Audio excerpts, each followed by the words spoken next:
아테네의 한 광장. 지중해의 태양이 새하얀 대리석 위로 쏟아져 내리고 공기는 뭔가 끔찍한 일이 일어나기 전에 긴장감도는 침묵으로 떨고 있다. 오늘은 축하의 날이 아니라 징벌의 날이다. 모든 연령대의 남자와 여자들이 모여 있는데 어떤 이들은 호기심에 가득 차 있고 어떤 이들은 습관처럼 굳은 얼굴을 하고 있다. 중앙에는 벌거벗은 남자가 수직으로 세워진 나무판에 묶여 있다. 그의 죄는 아이들을 먹여 살리기 위해 빵을 훔친 것이다. 그러나 앞으로 일어날 일은 빠른 처형이 아니라 도덕적 파괴의 의식이 될 것이다. 철학과 이성을 자랑했던 아테네에서 죽음은 인간에게 일어날 수 있는 최악의 일이 아니었다. 최악의 일은 모든 사람의 시선 앞에서 존엄성을 박탈당하는 것이었다. 민주주의의 아버지인 그리스인들은 또한 가장 세련된 형태의 공개적 굴욕을 고안해냈다. 그들은 형벌이 인간과 신의 질서 사이에 깨진 균형을 회복해야 한다고 믿었다. 죄인을 제거하는 것만으로는 충분하지 않았다. 신과 인간이 그 누구도 법 위에 있을 수 없음을 기억하도록 그를 노출시키고 전시하고 그의 몰락을 보여주어야 했다. 그리하여 자유로운 사고의 중심이었던 아고라는 또한 고통의 극장이 되었다. 소크라테스가 미덕에 대해 토론했던 바로 그 광장은 다음 날 똑같은 태양 아래서 거지 한 명을 고문하는 데 사용되었다. 남자는 떨고 있다. 밧줄이 피부를 파고들고 나무는 그의 등을 태운다. 비명은 없고 억눌린 숨소리만 들린다. 누군가 돌을 던진다. 다른 누군가는 침을 뱉는다. 아테네에서는 수치가 죽음보다 더 두려운 선고였다. 명예를 잃은 자는 이름을 잃었고 이름이 없으면 영혼은 망각 속으로 사라졌다. 그것이 진정한 저주였다. 신들에게 잊혀지고 인간들에게 경멸당하는 것. 겉으로는 그리스폴리스는 균형, 아름다움, 이성의 이상을 대표했다. 그러나 그 가면 아래에는 몸과 영혼을 통제하려는 병적인 집착이 빛났다. 정의는 맹목적이지 않았다. 그것은 하나의 스펙터클이었다. 시민들은 도덕 교육을 받는 것처럼 고문에 참여했다. 그들은 타인의 고통을 관찰하는 것이 자신의 미덕을 강화한다고 믿었다. 그것은 자유롭다고 자칭하는 사회에서 살기 위한 대가였지만 그 자유는 소수의 의식적인 고통 위에 세워져 있었다. 소크라테스의 제자인 철학자 아리스티포스는 인간은 칼보다 수치를 더 두려워한다고 썼다. 아마도 그래서 아테네인들은 정의를 잔혹한 예술로 바꾸었을 것이다. 그들은 죄인을 구원하려 하지 않았고 대중 앞에서 그를 해부하려 했다. 채찍질 한 번, 땀 한 방울, 피 한 방울 모두 가르침이었다. 명예문화에서 몸은 영혼에 보이는 확장체였다. 그것을 공개적으로 파괴하는 것은 그 남자의 영혼을 죽이는 것과 같았다. 장면을 상상해보라. 태양이 기울고 공기는 짙어지고 지쳐버린 죄수는 겨우 서 있을 뿐이다. 아이들은 눈을 크게 뜨고 지켜보고 노인들은 아무도 듣지 않는 기도를 중얼거린다. 정의가 실현되었다고 일부는 말한다. 그러나 다른 이들은 광장을 가로지르는 그림자를 느끼는데 어떤 철학자도 정당화할 수 없는 무언가였다. 만약 그 형벌이 도둑뿐만 아니라 인류 자체에 대한 것이었다면 어떨까? 그리스인들은 악을 뿌리 뽑아야 한다고 믿었지만 그렇게 함으로써 그들은 자신들이 두려워했던 존재, 즉 신성한 잔혹성의 도구가 되었다. 이성을 선포했던 아테네는 수세기 후 종교 재판의 화형대를 움직일 바로 그 충동, 즉 고통을 통한 정화의 욕망으로 스스로를 먹여 살렸다. 아마도 가장 디터빙한 것은 폭력이 아니라 그 논리일 것이다. 흰 옷을 입고 윤리와 민주주의에 대해 논하던 그 남자들은 또한 고통의 기발한 형태를 고안해냈다. 그들 안에는 플라톤과 사형 집행자, 철학과 올가미가 공존했다. 그것은 가장 밝은 빛이 항상 가장 긴 그림자를 들이운다는 증거였다. 파르테논 뒤로 태양이 지면서 죄수의 몸은 움직이지 않게 된다. 아이들은 집으로 보내진다. 철학자들은 정의에 대한 토론으로 돌아가고 삶은 계속된다. 아무도 그의 이름을 모른다. 아무도 그의 얼굴을 기억하지 못한다. 그러나 아고라의 돌에는 그의 마지막 한숨의 메아리가 새겨져 있다. 아테네는 그날 밤 문명에 대한 자부심으로 잠들 것이다. 그들의 신전 아래 지옥이 빛나고 있다는 것을 깨닫지 못한 채 수세기 동안 역사가들은 고대 그리스를 이성의 등불, 민주주의의 기원, 철학의 요람이라고 묘사해왔다. 그러나 그 찬란함 아래에는 감히 소수의 사람들만이 감히 보려 하는 진실이 숨어 있었다. 세상이 생각하는 법을 가르쳤던 문명은 또한 고통을 주는 기술을 완벽하게 만들었다. 그리스인들에게 형벌은 단지 법적 결과가 아니라 우주적 질서의 표현이었다. 각 형벌은 범죄로 인해 깨진 조화를 회복하고 노한 신들을 달래고 도시를 위협하는 영적 오점을 정화해야 했다. 폴리스의 정의 개념은 용서에서 비롯된 것이 아니라 균형에서 비롯되었다. 그들에게 모든 인간의 행위는 질서의 여신인 디케를 교란시켰다. 만약 한 남자가 도둑질을 했다면 그것은 단지 다른 남자에 대한 범죄가 아니었다. 그것은 우주의 신성한 구조에 금이 가는 일이었다. 그래서 형벌은 본보기가 되고 눈에 띄며 거의 연극적이어야 했다. 고통을 가하는 것만으로는 충분하지 않았다. 그것을 전시해야 했다. 각 시민은 혼돈이 어떻게 추방되고 고통을 통해 질서가 어떻게 다시 태어나는지를 목격해야 했다. 아테네에서는 정의가 비극처럼 낭송되었다. 아레오파고스의 재판은 거의 종교적인 엄숙함으로 진행되었다. 피고인, 판사, 대중 모두가 의식에 참석하고 있음을 알았다. 그리스인들은 신성한 것과 세속적인 것을 분리하지 않았다. 처벌은 또한 희생이자 올림포스 산에서 지켜보는 신들을 기쁘게 하기 위한 헌물이었다. 유용성이나 정치적 질서를 위해 처벌했던 로마인들과 달리 그리스인들은 순수성을 위해 처벌했다. 이 개념은 잔혹한 역설을 가지고 있었다. 형벌은 범죄만큼이나 정교해야 했다. 고문이 기발할수록 우주는 더 균형을 이루었다. 그리하여 고문은 실용적인 지혜의 한 형태로 변모했다. 완벽한 조각상을 깎던 바로 그 장인들이 똑같은 정밀함으로 고문기구를 설계했다. 창과 기둥이 주조되던 작업장에서는 또한 신성한 정의의 도구들이 주조되었다. 소포클레스와 으리피데스를 낳은 민족이 고통에서 도덕적 교훈을 보았다는 사실은 아이러니하게 들린다. 그들의 비극에서 영웅의 고통은 우연이 아니라 신들을 거스르는 대가였다. 인간의 정의는 그 연극적 논리를 모방했다. 잘못을 저지른 자는 고통을 통한 정화, 즉 자신만의 카타르시스를 겪어야 했다. 그리하여 형벌은 스펙터클이 되었고 대중, 민족은 침묵하는 공범이 되었다. 시민들은 마치 연극을 보듯이 이 처형에 참석했다. 일부는 박수를 쳤고 일부는 기도했다. 모두가 일종의 집단적 구원에 참여하고 있다고 믿었다. 수세기 후 로마 콜로세움이나 화형대가 타오르던 중세 광장을 채웠던 악이 벌받는 것을 보려는 똑같은 욕구였다.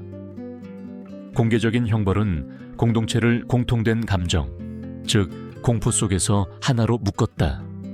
오늘날 우리가 그 장면들을 공포와 함께 바라본다면 아마도 그 본질이 여전히 살아있음을 인식하지 못하기 때문일 것이다. 소셜미디어에서는 디지털 굴욕이 광장을 대체했다. 말은 새로운 돌이고 댓글은 새로운 채찍이다. 나무와 불을 스크린으로 바꾸었지만 충동은 여전히 동일하다. 죄인이 몰락하는 것을 보고 그의 고통을 축하하며 잔혹성이라는 한 방울로 질서를 회복하는 것. 그리스 형벌 철학은 우리에게 불편한 거울을 보여준다.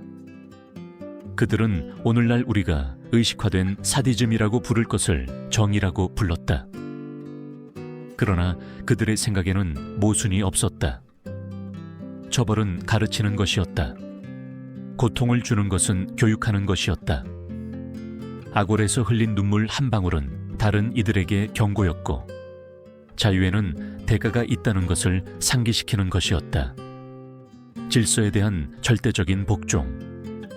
역사가 플루타르코스는 한때 신들은 인간의 고통을 필멸의 존재들이 화영대의 불을 바라보는 평온함으로 지켜본다고 썼다. 이 문장은 그리스의 형벌에 대한 우주관 전체를 요약한다. 고통은 실수가 아니라 신성한 계획의 일부였다. 인간은 존엄하게 고통을 견뎌야 했다. 왜냐하면 고통 속에서 영혼의 진실이 드러났기 때문이다. 그리하여 이성의 이름으로 아테네는 도덕적 실험실이 되었다. 그곳에서는 철학과 고문, 정의와 공포, 신들과 사형 집행자가 혼합되었다. 형벌은 단지 몸을 교정하는 것이 아니었다. 양심을 형성했다.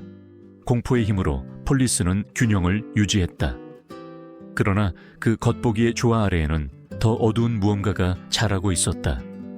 고통이 고상한 말로 정당화된다면 미덕처럼 보일 수 있다는 생각. 그리고 아테네의 대리석 거리에서 태어난 그 생각은 수천 년 동안 살아남을 것이다. 우리는 그것을 중세의 지하 감옥, 강제 수용소, 현대 법원, 심지어 오늘날의 언론 재판에서도 발견할 것이다. 형태는 변하지만 본질은 남아있다. 인간의 정의는 연민을 잊을 때 항상 자신의 그림자를 담게 된다.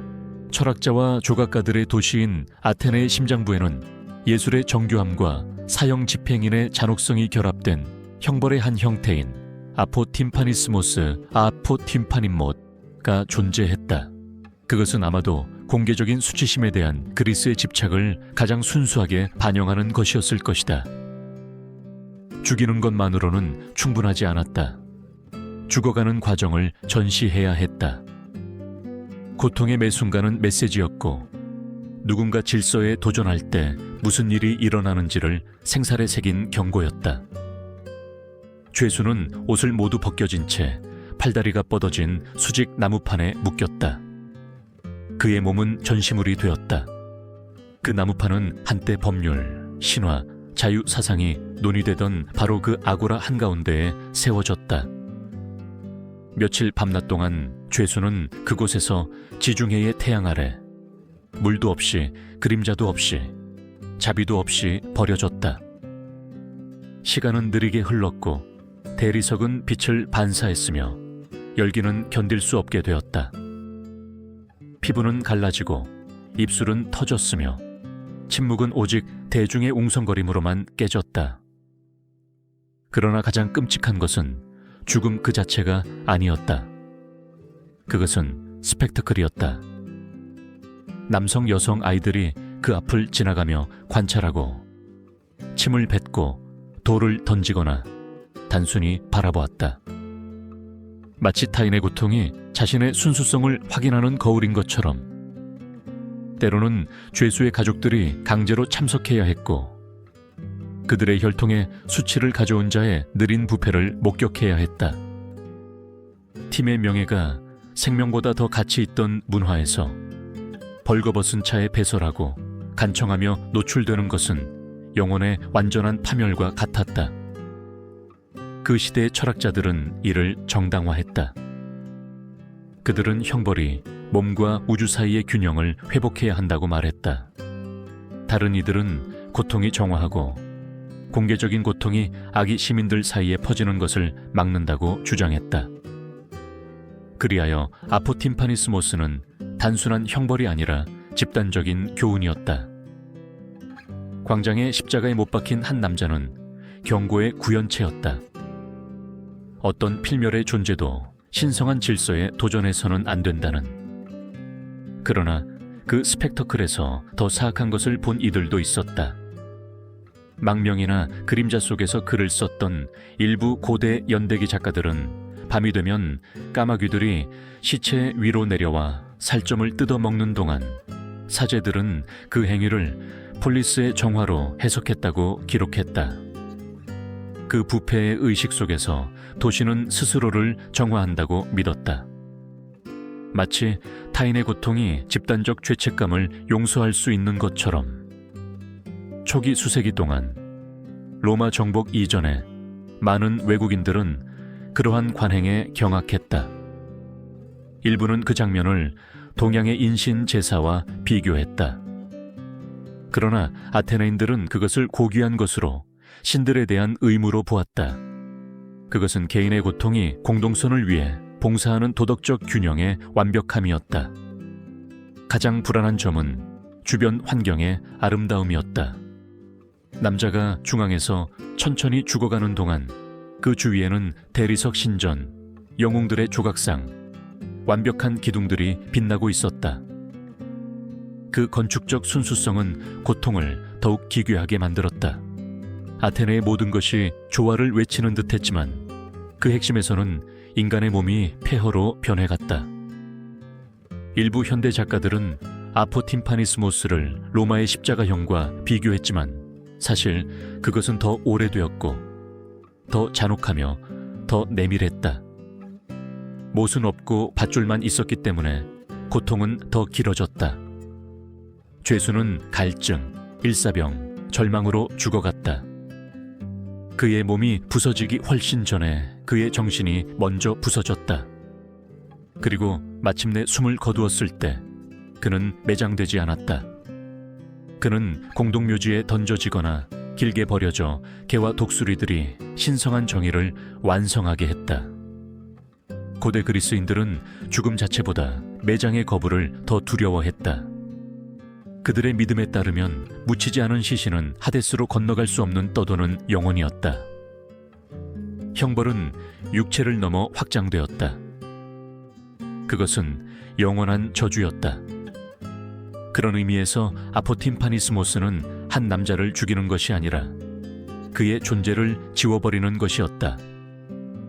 최종 장면을 상상해보라. 밤이 내리고 바람이 파르테논 기둥 사이를 불어오고 벌거벗은 몸은 여전히 그곳에 뻣뻣하고 움직이지 않는 채로 남아있다. 그림자들이 보이지 않는 수위처럼 그를 감싼다. 멀리서 시민들은 정의를 다했다고 확신하며 평화롭게 잠든다. 그러나 어둠 속에서 묶인 남자의 조각상은 여전히 신들을 향해 침묵의 질문을 던지는 것처럼 보인다. 누가 더 죄인인가? 빵을 훔친 도둑인가? 아니면 그의 인간성을 훔친 도시인가? 그 질문은 수세기 동안 울려 퍼질 것이다. 왜냐하면 스스로 깨우쳤다고 주장하는 모든 문명은 조만간 자신의 위대함을 십자가 위에 세우기 때문이다. 아테네가 그리스의 두뇌였다면 스파르타는 그 근육이었다. 아테네인들이 정의와 아름다움에 대해 논하는 동안 스파르타인들은 남자들을 무기처럼 단련했다. 그들의 사회는 잔혹한 역설 위에 세워졌다. 고통을 통한 완벽함. 그곳에서 잔혹함은 처벌이 아니라 훈련의 도구였다. 폭력은 숨겨지지 않았다. 그것은 질서의 바로 그 기반이었다. 7살부터 아이들은 어머니의 품에서 떨어져 아고게 에이고게트로 보내졌다. 아고게는 학교를 가장한 수용소에 더 가까운 교육 시스템이었다. 그들은 굶주림, 추위, 굴욕을 견디도록 가르쳐줬다. 갈대 위에서 잠을 자고 겨우 생존할 만큼만 먹었으며 울지 않는 법을 배울 때까지 교사들에게 채찍질 당했다. 훔치는 것은 금지되지 않았지만 잡히는 것은 금지되었다. 교활함과 저항은 미덕이었고 연민은 약점이었다. 그 아이들로부터 고대 세계에서 가장 두려운 전사들이 태어났다. 그러나 또한 가장 상처받은 이들이었다. 모든 스파르타 병사는 보이지 않는 감시, 즉 명예의 감시 아래 살았다. 그들의 세계에서는 비겁자에게 용서란 없었다. 수치라는 단어는 가문 전체를 파괴할 수 있었다. 만약 병사가 전투에서 도망쳤다면 그는 전장에서 죽는 것이 아니라 도시 안에서 죽었다. 그는 사회적 죽음을 선고받았다. 더러운 누더기 옷을 입히고 수치심의 상징인 수염의 절반을 깎았으며 아무도 그에게 말을 걸 수 없었다. 아무도 그와 거래하지 않았고 아무도 그에게 빵을 주지 않았고 아무도 그에게 피난처를 제공하지 않았다. 그는 살았지만 살아있는 자들 속에서 죽은 자였다. 많은 이들이 굴욕에서 벗어나기 위해 도시를 가로지르는 으로타스 강에 몸을 던졌다. 이러한 형태의 형벌은 스파르타에 대한 깊은 진실을 드러낸다. 사형 집행자가 필요 없었다. 왜냐하면 각 시민이 자신의 간수였기 때문이다. 공포가 폴리스의 진정한 수호자였다. 충분하지 않을까 하는 공포, 다른 사람들의 눈앞에서 실패할까 하는 공포. 젊은이들이 밤에 일로타스, 국가 노예를 죽이는 테러의식인 크립테이아는 집단적 광기가 아니라 정치적 전략이었다. 스파르타는 통제된 공포, 노예들에게 그들의 위치를 상기시키는 의식적인 살육을 통해 시스템의 균형을 유지했다. 일로타스는 도시에 보이지 않는 엔진이었다. 그들은 밭을 경작하고 요리하고 건설했다. 그들이 없었다면 전사들은 존재할 수 없었을 것이다. 그러나 스파르타는 그들에게 오직 공포만을 돌려주었다. 매년 에포르, 최고 행정관들은 상징적으로 일로타스에게 전쟁을 선포했다. 그렇게 함으로써 그들을 죽이는 것은 살인이 아니라 시민의 의무였다. 그것은 예방적 학살의 제도화였다. 그러나 그러한 철의 논리 속에서도 스파르타인들은 자신들을 정의롭다고 보았다. 신체적 완벽함과 혈통의 순수성에 대한 집착은 갓 태어난 아기에게도 미쳤다. 만약 아기가 어떤 결함을 보인다면 노인들이 검사하고 그 운명을 결정했다. 약하거나 기형이라면 타이게토 산에서 던져졌다. 그렇게 무적의 스파르타가 태어났다. 죄 없는 자들의 묘지 위에서 그리스인들이 아레테, 탁월함라고 불렀던 것은 틀에 맞지 않는 모든 것을 근절하는 변명이 되었다. 후대의 많은 철학자들은 심지어 그리스도 내에서도 스파르타를 전체주의의 초기 형태로 보았다. 플라톤은 그들의 훈련을 존경했지만 영혼의 부재를 두려워했다. 왜냐하면 모든 것이 질서에 희생될 때 인간성은 사라지기 때문이다. 스파르타는 죽음을 두려워하지 않는 사람들을 만들었지만 또한 사는 법을 잊은 사람들이었다. 오늘날 우리가 러니다스의 300용사를 영웅주의의 상징으로 기억할 때 우리는 그들의 영광 뒤에 어린 시절부터 몸과 마음을 짓밟는 시스템이 있었다는 것을 잊는다. 스파르타 영웅들은 태어난 것이 아니라 만들어졌다. 그리고 그들의 강인함의 대가는 개인의 소멸이었다.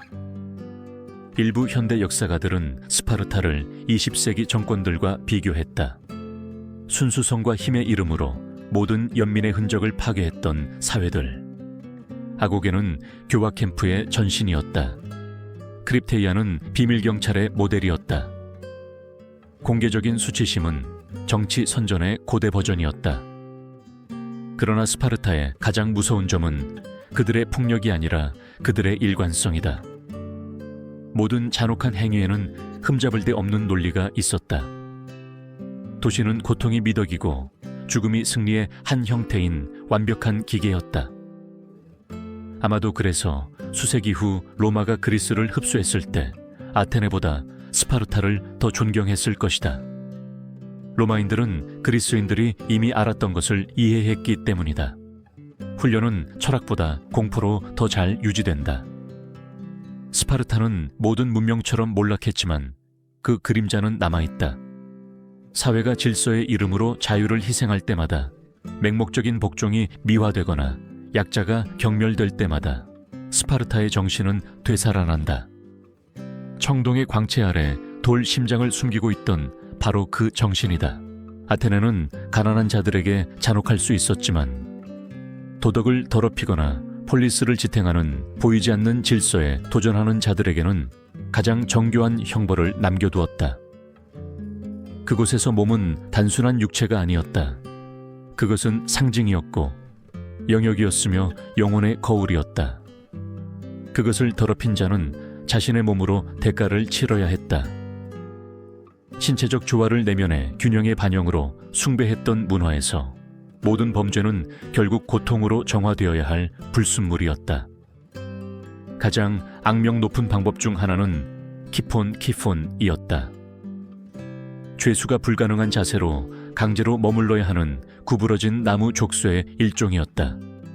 등은 구부러지고 근육은 뒤틀렸다. 몇 시간 며칠, 때로는 몇 주 동안 몸이 굴복할 때까지 계속되었다. 척추가 부러지고 신경이 염증을 일으켜 죄수는 영원히 불구로 남았다. 일부는 살아남았지만 다시는 똑바로 설 수 없었다. 그들은 짐승처럼 걷고 한때 꼿꼿이 걸었던 거리에서 자신의 수치를 질질 끌고 다녔다. 그것은 육체가 된 굴욕이었다. 도시 전체가 지켜보고 배웠다. 고통은 문자로 된 법률보다 더 잘 훈육했다.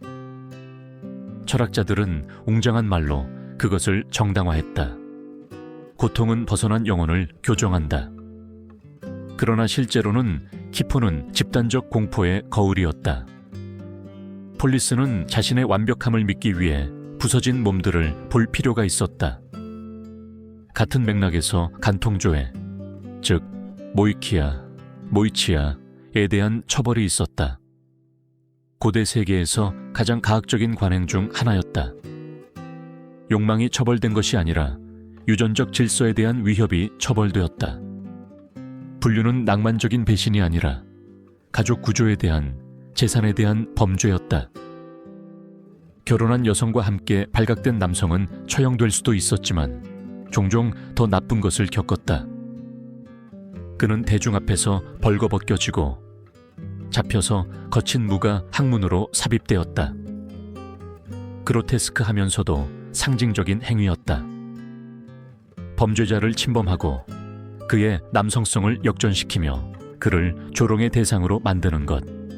그 후 불에 달군 핀셋으로 그의 음모를 뽑았다. 행위뿐만 아니라 남성성 자체를 처벌한 것이다. 몸을 도덕성의 척도로 삼는 이러한 집착은 남성에게만 국한된 것이 아니었다. 고전 아테네에서 몸은 신들 앞에서 소리내어 읽히는 텍스트였다. 모든 흉터, 모든 눈물은 공개적인 이야기의 일부였다. 그래서 시민이 문자 그대로든 비유적으로든 자신의 형태를 잃었을 때 폴리스는 마치 오염된 것처럼 반응했다. 몸을 처벌하는 것은 어떤 의미에서는 공동체의 영혼을 수리하는 것이었다.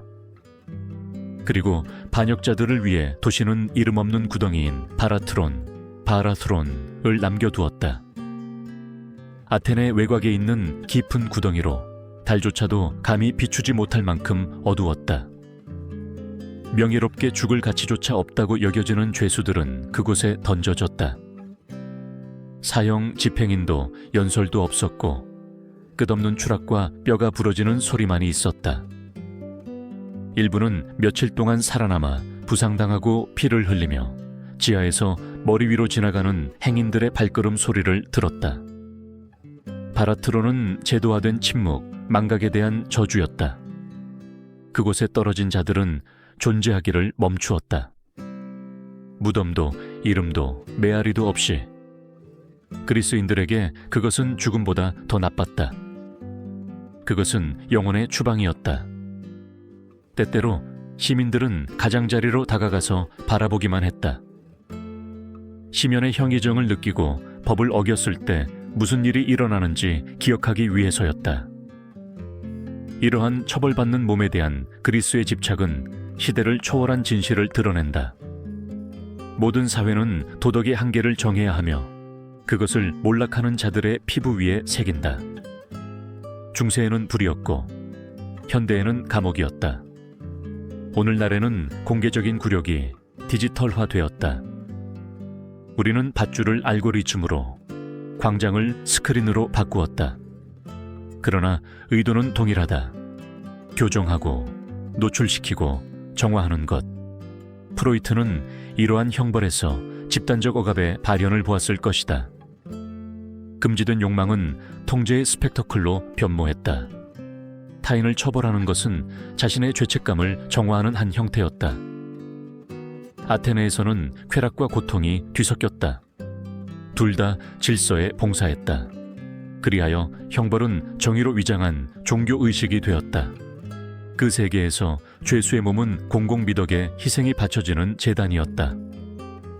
아테네는 이성의 어머니임을 자랑할 수 있었지만 그 신전 아래에서는 사형 집행인의 숨소리가 울려 퍼졌다. 대리석이 순수하게 빛나는 그곳에서 사람들은 잔혹함을 도덕이라고 부르고 굴욕을 균형이라고 부르는 법을 배웠다. 그리고 아마도 마음속 깊이 그들은 자신들이 무엇을 하고 있는지 알았을 것이다.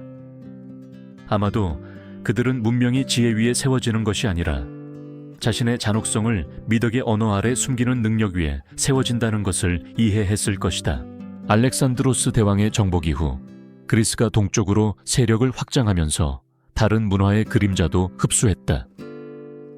그 당시 채택된 가장 끔찍한 형벌 방법 중 하나는 페르시아에서 온 것이었다. 스카피즘의 스카피이즘. 그것은 너무나 비인간적인 고문이어서 수세기 후 로마인들조차도 그것을 지나치다고 여겼다.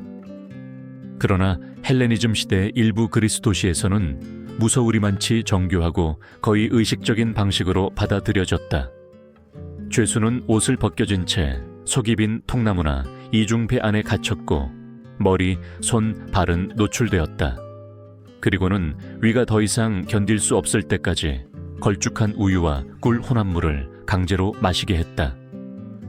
순수와 다산의 상징인 그 물질은 타락의 도구가 되었다.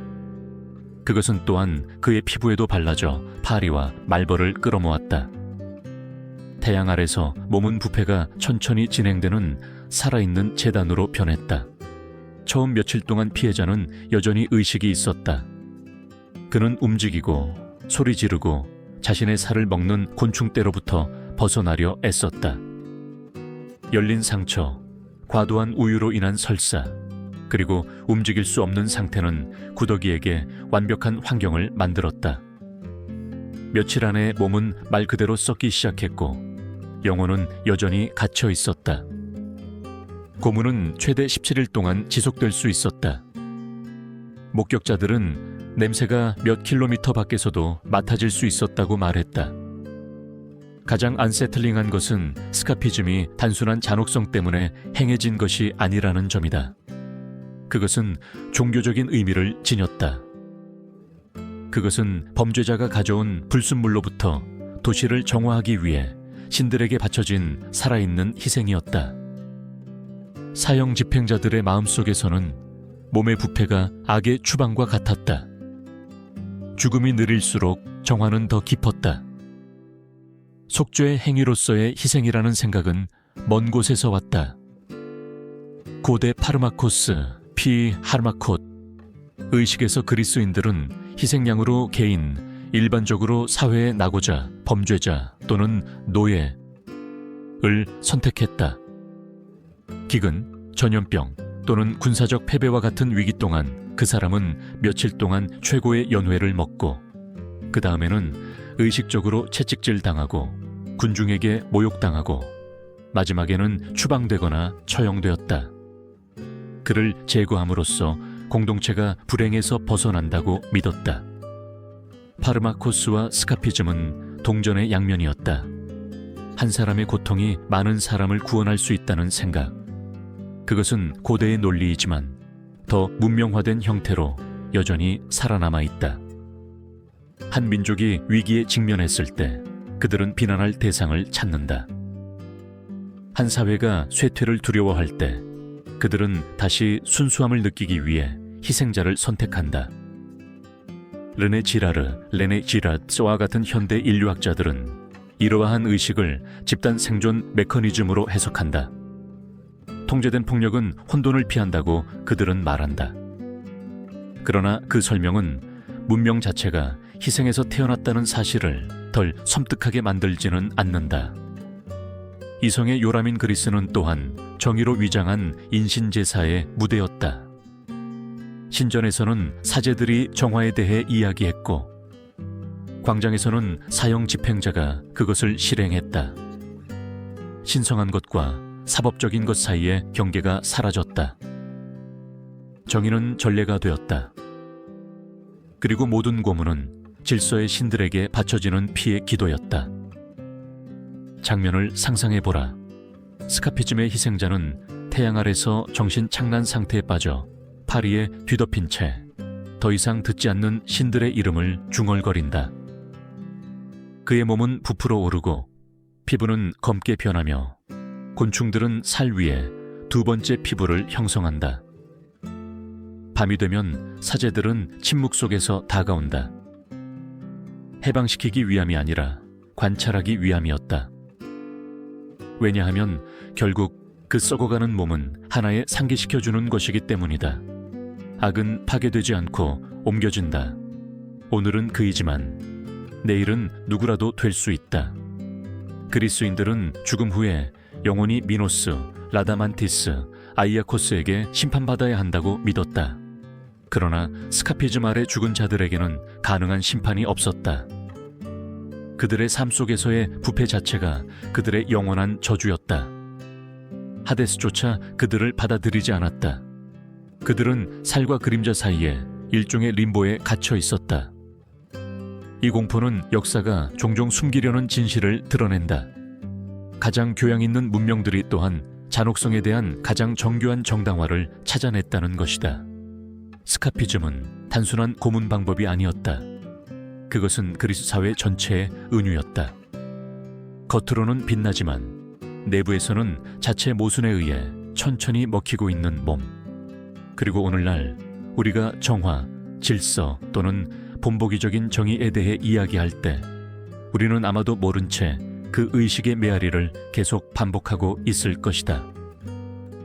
역사는 옷을 바꾸지만 처벌의 신들은 여전히 그들의 공물을 요구한다. 남성의 신체적 완벽함이 미덕의 화신으로 여겨지던 그리스 세계에서 여성의 몸은 그 반대를 상징했다. 예측 불가능하고 위험하며 통제되어야 할 존재.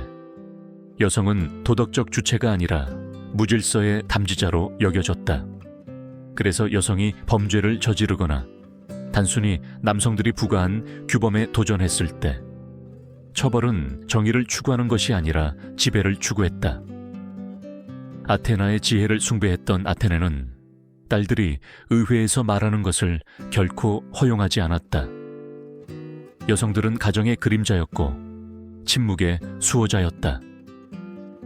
그러나 그들 중 한 명이 그 한계를 넘어서려 할 때 사회는 의식적인 정밀함으로 그녀의 정체성을 박탈했다. 모든 형벌은 그녀를 제자리로 돌려보내려는 시도였는데 죽음을 통해서가 아니라 굴욕을 통해서였다. 독극물 사용, 여성의 교활함이라는 고정관념과 관련된 범죄. 의로 고발된 여성들은 잔혹함에 있어 가장 정교한 고통 중 하나를 겪었다. 그들은 자신들이 사용했던 것과 동일한 독극물을 소량씩 마시도록 강요당했는데 견딜 수 없는 고통을 유발하지만 죽음에는 이르지 않는 양이었다. 날마다 독극물은 그녀들의 내장을 부패시켰고 결국 그들의 몸은 자신들에게 씌워진 악의 살아있는 은유가 되었다. 그들은 빨리 죽지 않았다. 사회가 그들에게 요구했던 순수한 본성을 배신했다는 낙인과 함께 천천히 죽어갔다. 존경받는 시민인 척하려던 매춘부들에게는 페리오케 페리오체가 적용되었다. 여성은 아고라 중앙에 회전하는 플랫폼에 놓였다. 그녀의 머리는 삭발되었고 권력과 여성성의 상실을 나타내는 보편적인 상징이었다.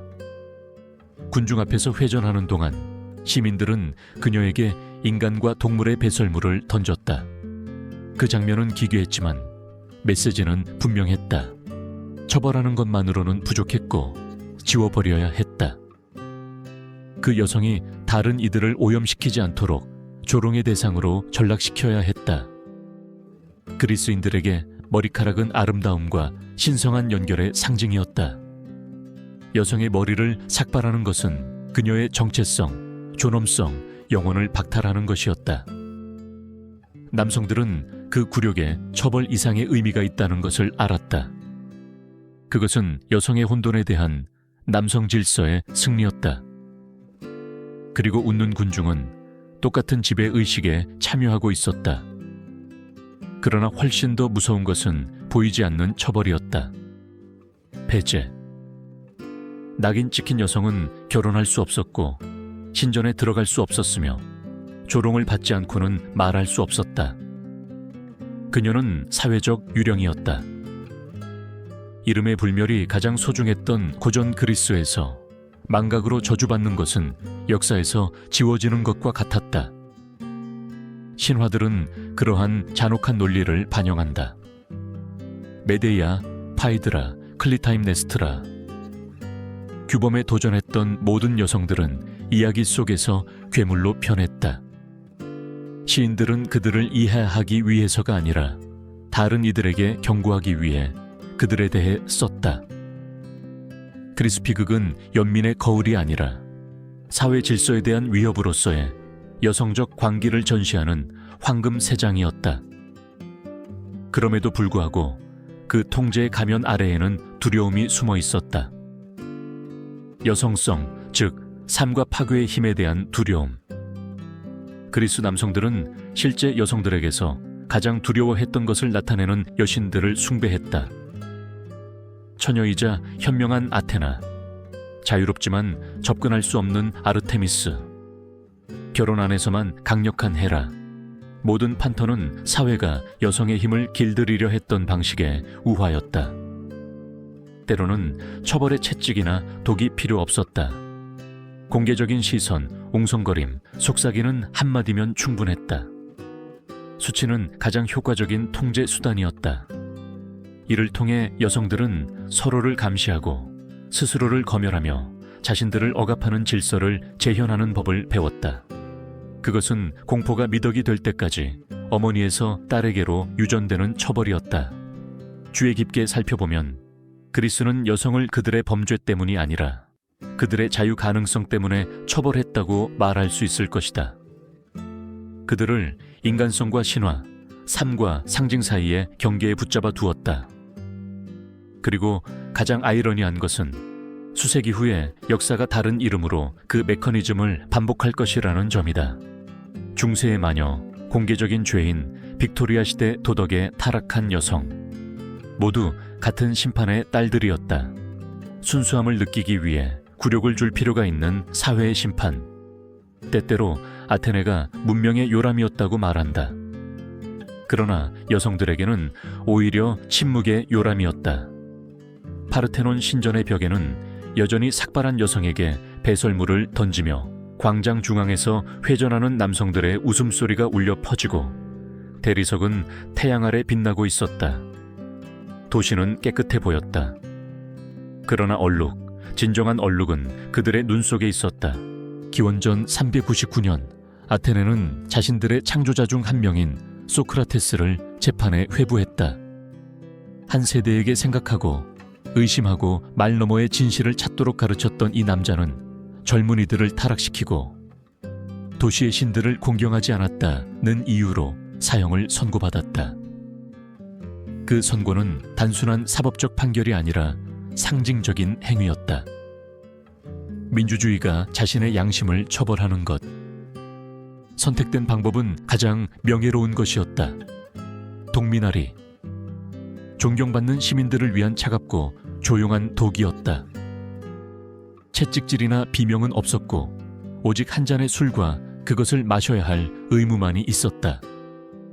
다른 죄수들이 노출되거나 십자가에 못 박히거나 바라트론에 던져질 때 소크라테스는 철학적인 평온 속에서 죽어갔다. 그러나 그 평온함은 어떤 고문보다 더 잔혹했다.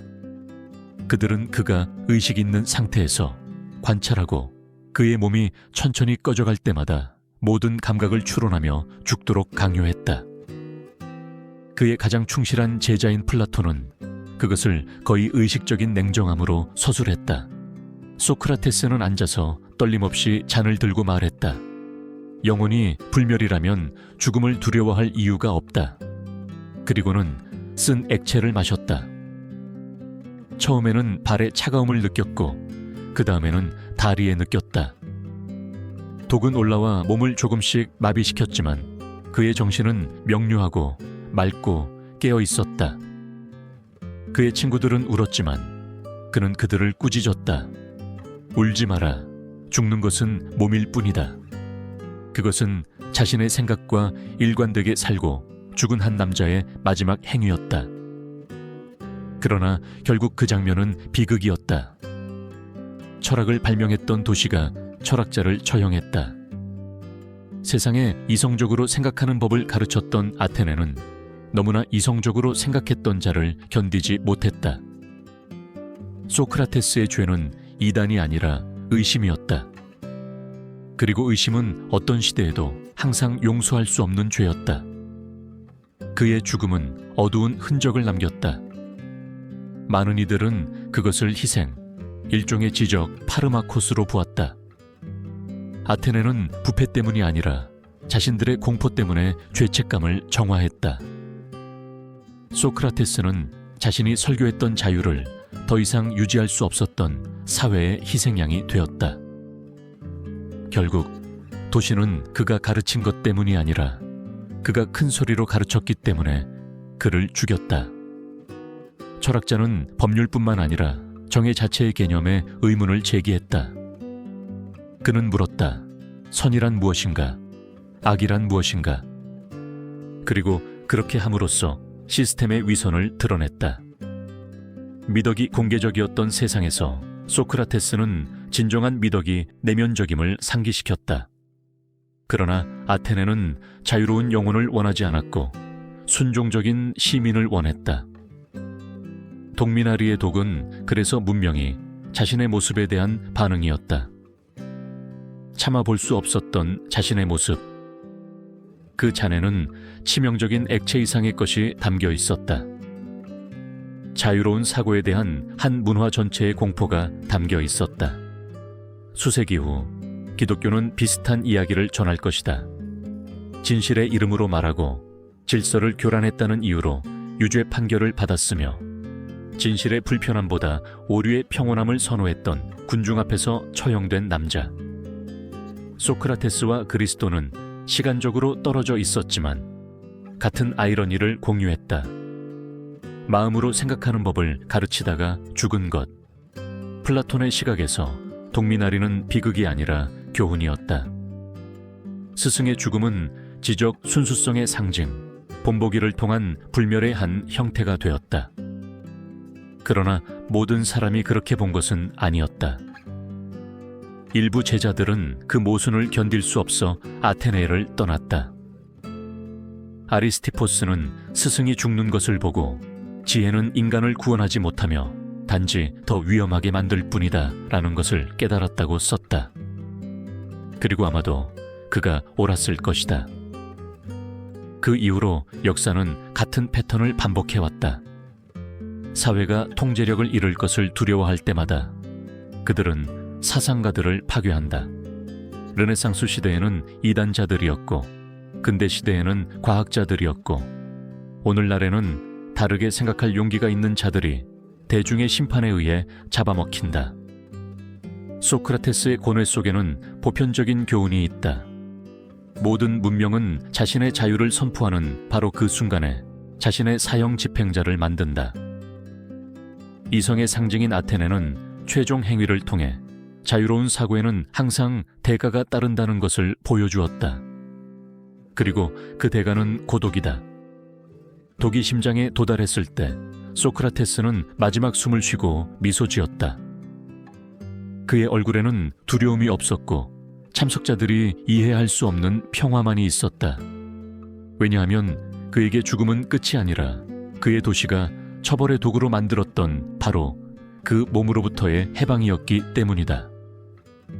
그리하여 스승은 살았던 방식대로 죽었다. 침묵 속에서 죽음조차도 한 질문으로 도전하면서 신전의 대리석은 여전히 지중해의 태양 아래 빛나지만 그 기둥에 보이지 않는 균열 사이에는 그리스가 잊고 싶어 했던 과거의 그림자가 잠들어 있다. 세상에 민주주의라는 단어를 준 문명은 또한 고대에서 가장 세심한 고문 도구들을 발명했다. 영혼의 아름다움에 대해 썼던 사람들은 태양 아래 나무판에 묶여 한 남자가 죽어가는 것을 떨림 없이 지켜보던 바로 그 사람들이었다. 생각의 순수성과 행위의 부패 사이에 그 대조 속에 인간 조건의 영원한 역설이 존재한다. 수세기 동안 역사가들은 그리스를 이상화했다. 그들은 우리에게 그들의 예술, 철학, 건축을 존경하도록 가르쳤다. 그러나 모든 신전은 고통의 기반 위에 세워졌다.